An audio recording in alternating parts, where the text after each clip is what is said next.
Workshops I'm going to do with y'all today. We're going to start with building your own tea garden.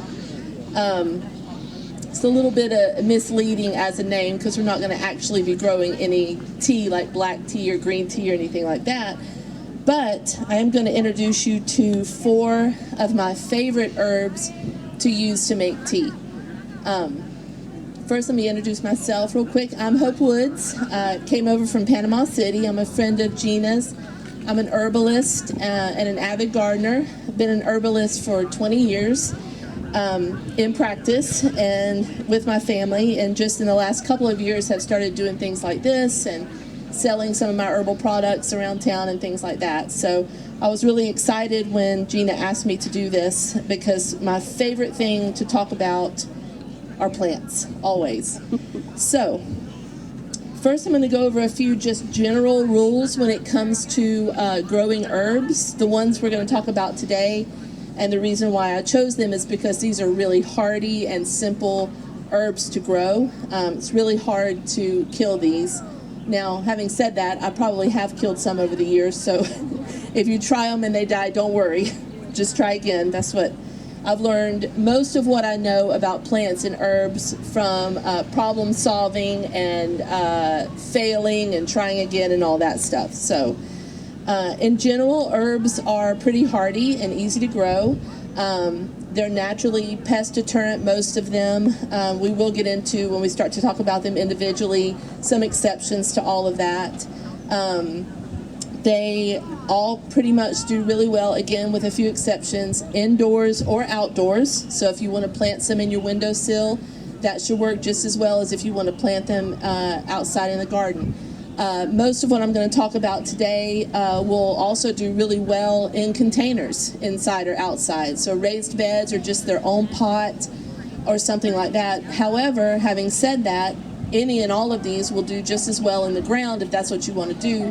But again, when we start talking about each individual herb, I'll explain why they might do better in a pot versus something like the roselle, which will do better in the ground. A lot of that has to do with the size and how much space they take up and the way that they reproduce and spread and things like that. So a lot of similarities actually when it comes to soil and pest management and fertilizing and things like that, as what Gina talked about with the dahlias. You can always get easily at Lowe's or somewhere else just a really good, love the Espoma brand. This is just a general herb and veggie food that I use on all of my herbs and vegetables. I also have used with a lot of success the fish fertilizer that Gina talked about. And when it comes to pests and things like that, we'll talk about that, but there are several options. One of my favorites being a neem oil, which I'm sure you've all heard of using that for pests. I always try to warn people, though, you want to make sure when you're getting your neem oil that you're getting 100% neem oil. A lot of products, when you go into Lowe's or Ace or big box stores, will say neem oil really big on the front of the package, but once you open it up and start reading about all the ingredients, you'll find that there are many, many, many other ingredients with the neem oil that are harmful to our pollinators, which we don't want. But pure neem oil itself and the way that it works are not harmful to pollinators, because the way that it works is when you spray it on the plants, once that pest comes in and starts eating on your plant, starts nibbling on your plant, that's when it does its job and kills the pest. Whereas the bees come and land, and the wasps and all your other pollinators are able to land, gather their pollen, and fly away, no problems at all, because they don't ever bite into that plant. So that's what, to me, makes neem oil kind of the number one go-to for organic gardening. So yes, we're going to keep all that in mind. All right, we're going to go ahead and get started with some of these plants here. First one of the easiest ones to grow, one of the most delicious herbs to have around. This is good for daily use, and that's peppermint. We're all familiar with peppermint, right? So peppermint, again, super easy to grow. I like to put peppermint in a container because peppermint loves to spread. And before you know it, if you put this in a bed with any of your other herbs, it's going to take over. And a lot of the herbs that we're going to talk about today are that same way. They spread out. So, but if you give peppermint its own pot, it's going to spread, but it's going to be limited to that area in that pot, and it'll be beautiful because it spills over the side. This is something you can go outside and pick every day. My nephews love to come over and pluck a peppermint leaf, and also I grow stevia. Stevia is really easy to grow here. Stevia is an herb. It's not just the stuff you buy in the grocery store as an alternative sweetener. It's an actual herb. So they'll come out here and pluck a peppermint leaf and pluck a stevia leaf and pop that in their mouth at the same time, and it tastes like chewing gum. Same with tea. You can use both in your tea and have sweet tea ready to go without any other sweeteners. Peppermint is very, it has a lot of uses, mainly digestive. It tends to relieve nausea, bloating, indigestion, anything that goes along with feeling too full, or I don't know about you, but if I've ever had like a stomach virus or something like that, I love to chew on a peppermint. I just find it refreshing and relieving for those types of things. It's also will kind of lift your mood and help you focus, kind of wake you up. Anybody that's had anything peppermint, whether it's chewing gum or candy or the herb itself, knows that it'll wake you right up. It's decongestant. It's a natural decongestant. A little bit of peppermint tea when you've got a cold will kind of help clear your sinuses and things like that. Stimulating, wakening, boost your energy. It's just a really great herb to have around that, like I said, is also super, super simple to grow. So just one more overview. Peppermint, easy to grow, also very easy to find. You can find peppermint. There are multiple types. You've probably seen things like chocolate mint. Pluck a little, sneak a little leaf at Lowe's and smell it. It literally smells like a mint chocolate chip ice cream or something like that. So those are all kinds of different flavors and varieties, but they all tend to grow the same way and tend to have the same medicinal properties. So my number one go-to, I would say, if you leave here today and want to go buy a plant and get started in your herb garden, I'd go for peppermint. It's just so fun and easy to grow. Second one that I want to talk about that really is just as easy to grow and has just as many uses, just maybe not quite as delicious, also in the mint family, is lemon balm. Lemon balm I have found in studying herbalism over the last few years, it comes up a lot for a lot of different things. It's just a really great all-around herb to have in your garden because, again, it's super easy to grow, a lot like peppermint. I tend to either find I have some of this in the ground and it has spread, but I gave it that space. I knew it was going to do that, but I like to have it outside in the ground. But again, in a container would be awesome by itself because just like mint, it's going to spread. One cool little thing about herbs, a lot of herbs, even some surprising ones today, are in the mint family. And one of the ways that you can identify a plant that's in the mint family is to look at the stalk, because the stalk of these plants tend to be square. So if you're looking at an herb and you're unsure of what you're looking at, one way to get it narrowed down at least a little bit is to check out the stalk. And if the stalk is square, chances are that herb's going to be somewhere in the mint family. Speaking of IDing plants, there are several good plant ID apps out there. The one that I use, it's not a free app. I pay for it. I can't remember right now how much it is, but it's called Picture This. So if you wanted to, I find that is accurate almost every single time. We'll pull up pretty much anything. So Picture This is a great plant ID app. If, like me, you tend to label all of your herbs and then lose some of those labels and come back later and scratching your head like I don't remember what that is, and just whip out your plant ID app and start over again with that. Lemon balm is very calming. It's a soothing herb. It'll soothe your body, it'll soothe your mind, soothe your stomach. If your stomach's upset, again, because it's in the mint family, it's very soothing. Most of the recipes or formulas that I have found lemon balm used in tend to have to do with calming of the mind, though. It tends to reduce stress and anxiety. It's good to have a cup of it before, something like this. I didn't. It also tends to be antidepressant.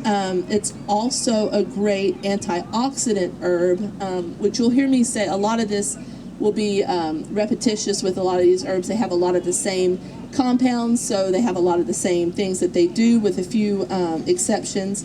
So you'll hear me talk about antioxidant a lot, and just in case you're not exactly sure what antioxidant means, it just basically helps your body block those free radicals that you get just from existing in the world, whether that's car pollution, just general pollution, the things that want to damage our cells. Our antioxidant herb friends tend to block those free radicals. And antioxidant, another way of saying that is anti-aging. So if you hear me say antioxidant, we're talking about protecting our cells, keeping them from being polluted from all of the free radicals that we find, again, just in the atmosphere in general, in some of our food and things like that. And lemon balm is highly antioxidant.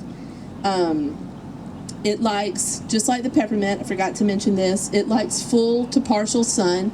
And like Gina said, full sun here is different than full sun somewhere else. Full sun, if you ever see that, generally means 6 to 8 hours of sun a day. Around here, as hot as it gets, especially in the afternoons, I like to plant my plants on a more easterly side of the house and things like that, so they're getting that good morning light, that good midday bright sun. But then by the time it starts to get 3, 4 o'clock and you can hardly bear to even stand up outside, they feel the same way.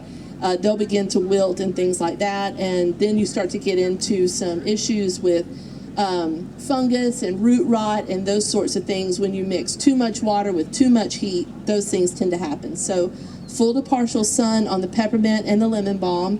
And again, the times that you want it in shade would be in the afternoons, not so much in the morning. You don't want to protect any of this from morning light. That's their favorite. So it wants good drainage. Again, like Gina said about the dahlias, you don't want your soil soggy, which rarely with any plant do you really want your soil soggy. You just want to keep it damp. They like to be, they're very tolerant, though they are drought tolerant, so they'll do just fine. They are also cold hardy. My peppermint survives the winter every year. I think I read that they can withstand temperatures even like down to negative 20 degrees, which we don't ever have to worry about experiencing around here. So lemon balm and peppermint both are perennials. They come back, but really technically they don't ever go anywhere. They just kind of stay. They stay around. They're easy to, they'll take over quickly, but again, you can knock that back and it's just going to come right back. And you can use these herbs fresh or dried. Herbs are super easy to dry. You don't have to have any kind of fancy dehydrator or anything like that. I love to just hang them in the house. They look pretty. They smell good. If you want a little more quick drying thing, you can pop them in the oven really, really low, like anything 100 or under that, for about an hour should dry them right up. They do say, all the experts that write all the books say the best time to harvest these, if you want to do something with them right away and fresh, is right in the middle of the day and kind of the hottest part, the sunniest part of the day, because all of those volatile oils tend to be a little more active and present in the leaves of these plants during that time of day. Now, it's probably the difference in early morning and it being hot is probably we wouldn't even notice, but that is a fact that I felt like probably needed to be shared. So if you want to get the most out of your peppermint tea, go and pluck those leaves when it's nice and hot outside in the middle of the day. Again, both of these, the peppermint and the lemon balm, will also do great inside. If my general rule of thumb when growing things inside versus outside, if I grow something inside, I'm going to get some potting soil because that's literally what it's made for. Potting soil is what it sounds like. It's for pots inside the house. If I'm planting something outside, even if it is in a pot, I'm going to use garden soil, which is, like Gina said, that's that mixture of soil with some compost. I'm going to have to try not to get over into veggie gardening because I also love that. However, I've learned through the years that cow compost tends to be better than the mushroom compost simply because mushroom compost tends to dry out a little bit quicker than the cow compost does. So I'll use a blend of soil and cow compost, and then once my plants, if I planted from seed, get high enough, I'll come back with a good just cypress mulch. And this stuff can be bought in big old bags for like $3-4. It's super cheap. adds nitrogen to your soil, and also mainly keeps weeds at bay and keeps that moisture in the soil like you want it, to keep it nice and damp, which is what we want. Not soggy, but definitely damp. All right, the next herb that's awesome to grow for tea is chamomile. Unfortunately, my chamomile is in the ground, so I couldn't bring any of that, and they didn't have any at the nursery for me to bring for you to show. But you've all seen chamomile, the pretty little white flowers. I'm sure you've all had some form of tea with chamomile in it. If you have bedtime tea or nighty-night tea, that's almost always, anything that helps with sleep is almost always going to have some chamomile in it.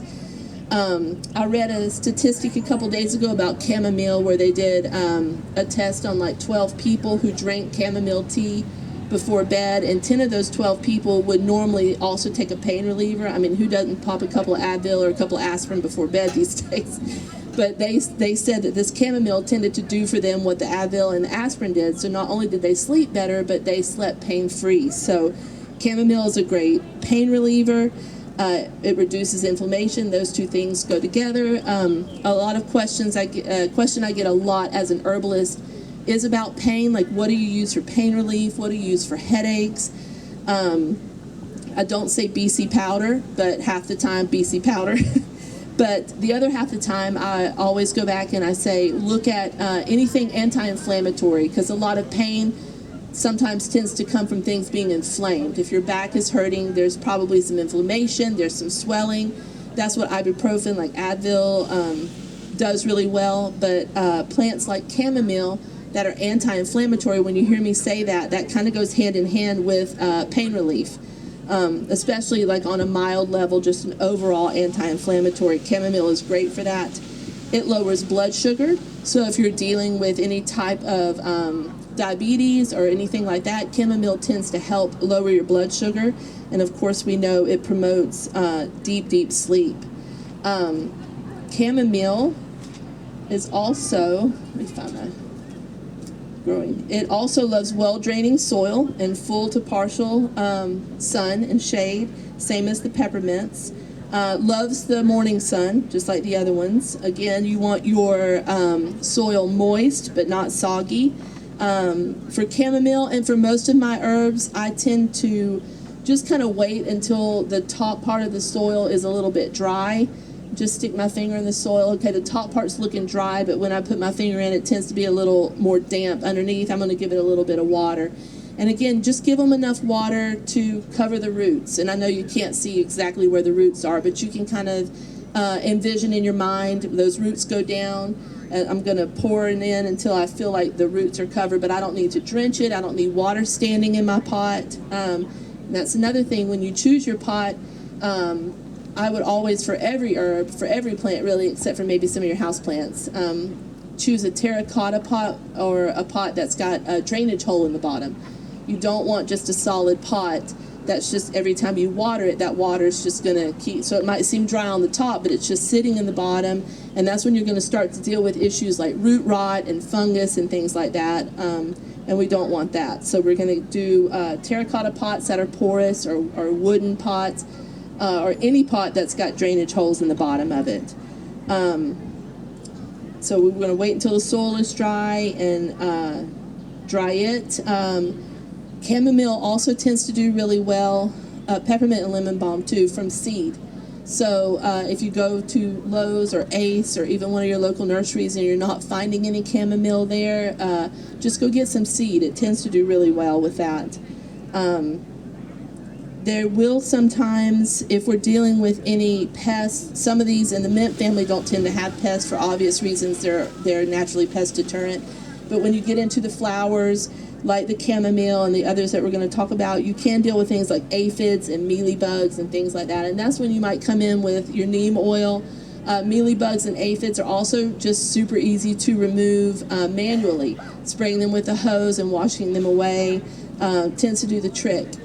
When people ask me about gardening, whether it's herbs or vegetables, I tell them if I can give you one tip at all, it's to be in your garden every single day. Look at every plant every day. I mean, If you are an avid gardener like me who loves it, that's no problem at all. It's harder for me to go inside and stop looking at the plants than it is to go out and look at them. But if you're out there every day looking at them and inspecting them, you're not going to miss anything. But if you're only out there about once a week, pests and fungus and things like that can do some major damage very quickly. I've been outside one day in the garden and back out the next day just to find that leaves of one plant are basically gone just that quick. So just go out there and look at them. And I'm sure if you're interested enough to grow the plants, you're probably interested enough to want to be out there looking at them every day. So that's always a good idea. Aphids and mealybugs are super easy to spot. You can just see them right there on the plant, little teeny tiny bugs. And again, just a little spray nozzle, and you can spray those right off. Some people say you can go out there with some soapy water and do the same thing and rinse them right off. If you see one sign that you might have an aphid problem, if it's not right then, it will be eventually, is if you see ants in your garden. And I get a lot of questions about ants in the garden too. Oh, they hurt my plants. No, they'll bite you, but they're not going to eat your plants. However, usually when you see ants in your raised beds or in your garden, they're there to farm the aphids. They love to eat what the aphids leave behind. So usually if you see ants somewhere in there, there's going to be an aphid. So they're just a good sign to look around for the aphids. There's no reason to get rid of the ants unless they're bothering you. They're pollinators too. They're walking across all those plants, getting down in those flowers and things like that and walking around. However, sometimes it gets a little too much for me and I get stung every time I go out there. I'll sprinkle a little bit of cinnamon right on top. They can't stand it. They hate it. So that's not going to kill them, but they're going to leave that spot and probably just build a bed that you can't see on the ground that you're going to step in next time. But cinnamon has worked really well for me. Again, I just go to Sam's and buy the big cheap thing of cinnamon and sprinkle it and kind of mix it into those first few inches of that ant bed, and they will be gone and usually won't come back to that same spot. Chamomile, like most things, like Gina talked about the dahlias, when you see we're using the flowers of the chamomile plant. We're not using the leaves or the stems of that plant, we're using the flowers. So just like the dahlias, you're going to go out there and you're going to just pinch those little flower heads off, and more are going to grow back. It's going to tell the plant, make more flowers. So it's good for the plant to go out there and pick those little flowers off. Those are what you're going to use in tea. You can use them fresh, you can use them dried. You can dry them the same way we talked about the mints and things like that. Typically they're ready to pick. They're an adorable little white, almost daisy looking flower, and eventually those little petals that are going to stand straight out are eventually going to start to droop a little bit. You want to pick them before that happens, or right as you see that starting to happen. They will fold all the way back. At that point, they're getting ready to die. They're a little bit older. The potency has mostly gone from them. So once you see that nice little flower just perky and ready to go, pluck that thing and make some tea with it, and several more will grow back in its place. Those petals will bend back. After it bends back, it's going to go to seed. So if, like me, you're just trying to kind of establish a nice little chamomile bed with one little plant, I'm going to leave mine alone. I'm going to let those petals fold back. I'm going to let it go to seed, and so that it can grow, because technically a chamomile is an annual. So that one plant is probably going to die back. But again, if you'll let it go to seed and let it do its thing, those seeds will fall into the ground and be dormant and probably pop back up next year. All right, and our last one for tea is the hibiscus. I mean, we've all had hibiscus tea. It's delicious. It's a little bit misleading. What you're drinking when you drink hibiscus tea is actually roselle, which is what two of these are. I wanted to bring mine so I could show you when it starts to, right before it blooms, you get these little roselles. And then after it blooms, I think I had a little flower. It's already fallen off. But it's not actually the flower or the leaves that we're using for the tea, but it's these roselles. So once the flower blooms, that little roselle will be on the bottom part of the flower, and you'll take that inside. It's delicious. It's going to make just such a great tangy pink tea. So another name for the kind that we're using, again, roselle, which is the word rose, L-L-E, roselle. Cranberry hibiscus is another thing if you're looking for it. That's a name to look for. It's all the same thing. Now this guy is eventually going to go into the ground. That's one exception because he's really more of like a bush than he is a low spreading plant. He's going to grow, I think these things can even get like 5 to 7 feet tall and kind of bush out. He loves the heat, so if you've got some space on the western side of your garden or your house and you want to plant something that loves heat, plant a roselle, a cranberry hibiscus up there. He's going to love the heat, loves water. This is a little more of a tropical plant. I mean, when we think of hibiscus, we think of things like Hawaii and things like that. So it kind of, common sense will tell you, okay, this plant loves the heat, it loves the water, the tropical environments.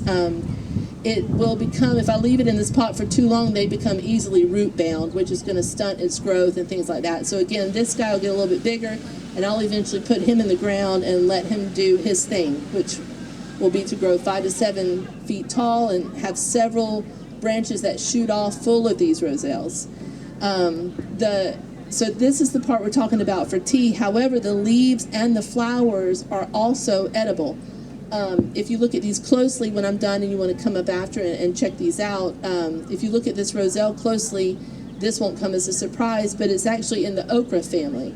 And if you've ever grown okra, you can take one look at the leaves and tell, yep, that makes sense. The blooms of these little things only last for 1 day. So if you see it blooming and you do want to use the flower or the bloom for something, you're going to need to go out and pick it right then because it's not going to be there the next day. I have one little bloom. Here he is. He's already fallen off. He lasted 1 day. But we're going to harvest this is called the calyx, C-A-L-Y-X, the calyx. That's the part, if you're drinking hibiscus tea, it might have some of the bloom in it, but mainly it's going to have this calyx in it. Okay, so those were the 4 that I wanted to cover. Again, I wish I had a chamomile plant for you to see. When you start to find these things, especially when it comes to the peppermint and the chamomile, you might see a few different varieties. I know that there's Roman chamomile and German chamomile. Mostly what I'm talking about and growing and that you'll find in nurseries that is an herb that you want to put in tea is German chamomile, I believe. But again, I could talk all day about this and I only have a few minutes, so I'm just trying to keep it surface level. The peppermint, again, like this one I think is called like Kentucky something. There's chocolate peppermint, I mean all kinds of stuff. All of them are going to have the same medicinal properties. That's just going to have to do with what your preference is as far as the way that it tastes and smells and things like that. Let's see. I think that about covers it. Do y'all have any questions? No? Okay. Then I will be back in a few minutes to talk about medicinal herb gardening. Okay. Thank you.